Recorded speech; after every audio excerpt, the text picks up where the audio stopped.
Mugimendu egitean, arnasa kanporantza bota beharra daukat. Adam Ondrak eskalada arnasa hartzea bezala behar du. Txekiarra Euskal Herrian bisitan izan da eta utzi du bere zigilua. Baltzolan 9 mailako ildomani bidea, begikolpe bakarrean eskalatuz. Begikolpez sekula egin dudan biderik zailena da. Adamekin zunean eta niretako, nire duintasun guztiz, esan aldet ustetela eindan lehengo behatzia biztaz dala. Iragan otsaietik Patxi Usobiaga da Adamen entrenatzailea. 2 urtez eskalada mundutik aparte izan eta gero, eibartarra ostera ere itzuli da.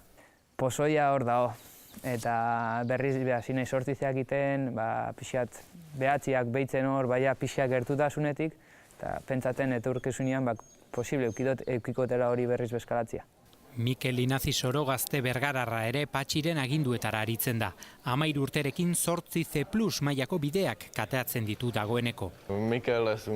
Oso motibatuta dago eta gustoko du eskalatzea eta hori oso garrantzitsua da.